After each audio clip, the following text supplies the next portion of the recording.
Подвели итоги фотоконкурса «Набережные» вчера, сегодня, завтра. В руках у жюри целый городской район, запечатленный со всевозможных ракурсов, ночью и днем, в разные времена года. Здесь и берег реки Лена, и зеленый луг, и тысячи лиц разных возрастов. Из 89 участников выбрали победителей в 13 номинациях. Самой юной из них стала Харыстана Заболоцкая. В качестве приза ей предоставлена возможность пройти мастер-класс у фотографа Дмитрия Лишеева. Я была с бабушкой в полевой практике.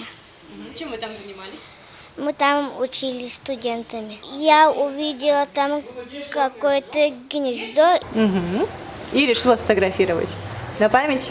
Да. Я передумала, что это хочу отправить. Фотографы и любители присылали на конкурс кадры, сделанные и на профессиональные камеры, и на обычные телефоны. Общее у всех участников одно – любовь к Якутску. Кажется, именно поэтому получилось так ярко передать загадочность родной природы и динамичность города.